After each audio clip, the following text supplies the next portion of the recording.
On the night of January 7, 2023, on residential streets in Memphis, Tennessee, 29-year-old Tyre Nichols was driving near his mother's home when he was stopped by city police. The stop was carried out by a special enforcement unit on suspicion of reckless driving. What happened in the following minutes was recorded by officers' body cameras and by a pole-mounted surveillance camera near the scene. The footage shows Nichols being pulled from his vehicle while trying to explain that he had done nothing wrong. Amid the confusion, one officer deploys pepper spray. When another attempts to restrain him, Nichols runs away on foot. A short time later, he is caught at an intersection by 3 officers. The recordings capture the moment Nichols is knocked to the pavement and beaten with kicks to the head, baton strikes, and punches, while other officers hold him down. After the assault, Nichols is left lying on the ground, bleeding. Officers drag him toward a police vehicle but do not provide immediate medical aid.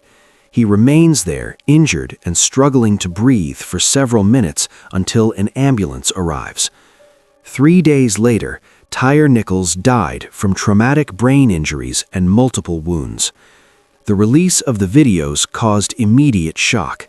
Family members and media outlets compared the footage to a lynching, and protests erupted in cities across the United States. The recordings became the last known images of Nichols alive and triggered criminal investigations at both the state and federal levels. The 5 officers involved were fired and charged.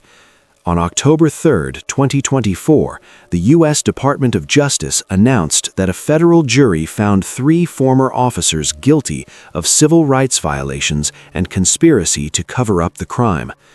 2 other former officers had already pleaded guilty earlier.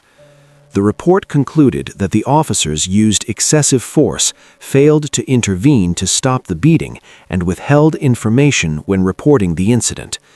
Tyre Nichols' death led to a review of police stop procedures and the disbanding of the unit responsible for patrol in that area. The case remains one of the most widely discussed recent examples of police use of force and accountability in the United States. Before continuing, please leave a like to support the channel and subscribe so you don't miss the next videos. This really helps us keep bringing you new cases. Now, let's move on to the next case.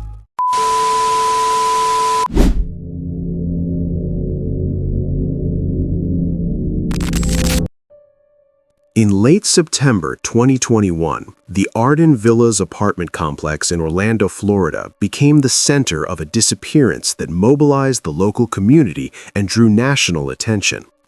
Mia Marcano, a 19-year-old student and employee of the real estate company that managed the complex, finished her shift on what seemed like an ordinary afternoon.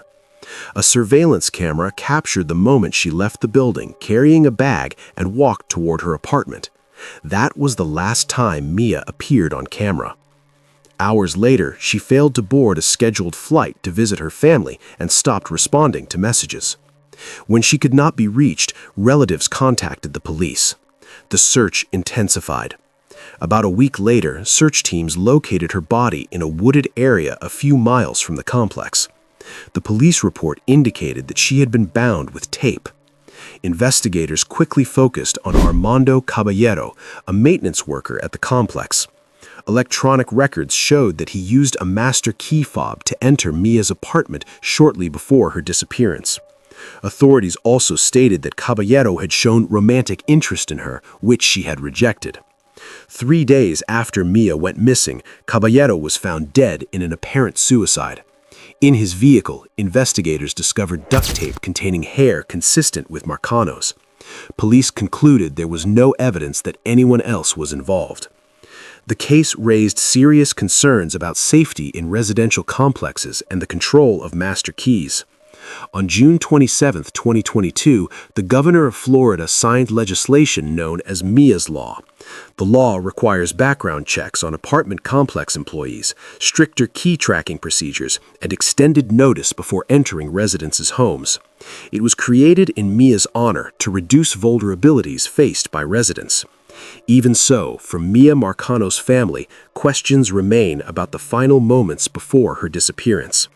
A young woman leaves work, walks toward her apartment, and vanishes. What happened in those final minutes remains part of a story that changed the law but could not change the ending.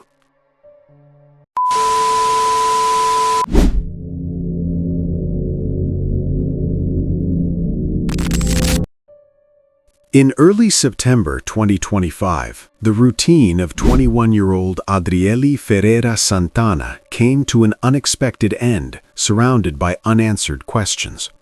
At dusk on September 3rd, she left work in the Villa Olimpia district of Sao Paulo and requested a ride-share vehicle to return to her family's home. The trip seemed ordinary, but security camera footage recorded in São Bernardo do Campo would become the last known record of her movements. In the recordings, Adriele is seen walking along the streets around 8 p.m. that Wednesday.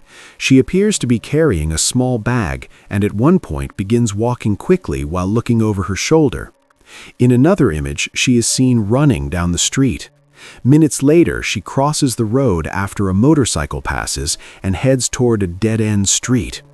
In the final footage, Adriele disappears into bushes beside a wall. After that, there are no further images.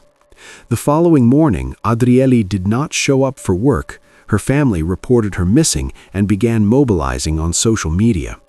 On September 4th, a security guard discovered her body behind the same tree she had passed hours earlier. She was wearing jeans, a black sweatshirt, and sneakers. A backpack and purse were found nearby. The physician who confirmed the death observed blood in her nose and foam at her mouth.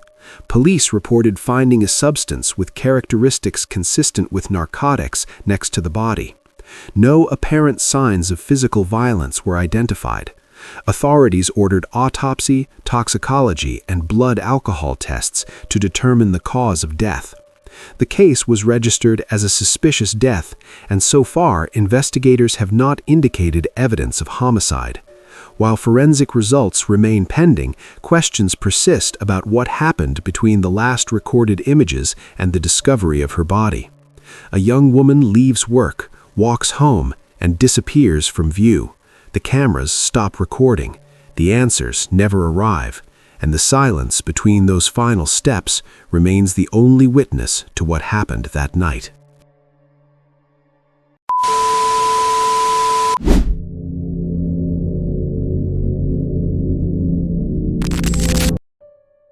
On the afternoon of April 11, 2021, the city of Brooklyn Center, Minnesota, became the scene of a police stop that would end in death and spark nationwide attention. Dante Wright, a 20-year-old man, was driving when officers pulled him over for expired license plates and an air freshener hanging from the rearview mirror. During the routine check, officers discovered an outstanding warrant and attempted to handcuff him. Body cameras and a dashboard camera recorded the rest of the encounter. Wright managed to break free and returned to the driver's seat, attempting to leave the scene. At that moment, veteran officer Kimberly Potter, accompanying a trainee, pointed her service weapon and said, "I'll tase you." She then shouted, "Taser, taser, taser," and fired a shot that struck Wright in the chest. The car moved forward for several meters before crashing into another vehicle. On the recordings, Potter can be heard saying she grabbed the wrong weapon. Dante Wright died minutes later. The video quickly became central to the investigation, documenting not only the final moments of Wright's life, but also the officer's immediate reaction after the shooting. Its release sparked protests and reignited nationwide debates about police stops and use of force in the United States. Kimberly Potter was charged with first- and second-degree manslaughter. In December 2021, a Minnesota jury found her guilty. At sentencing in February 2022, Judge Regina Chu imposed a 2-year prison term below state guidelines, stating that Potter believed she was using a taser and that the situation had been chaotic. The sentence resulted in about 16 months of incarceration, followed by supervised release. The case also led to a financial settlement between the city and Wright's family and prompted reviews of police training protocols. A routine traffic stop, a split-second decision, and a moment captured on camera that continues to shape the national conversation about accountability, preparedness, and the use of force. Because sometimes the difference between intention and outcome is measured in a single second.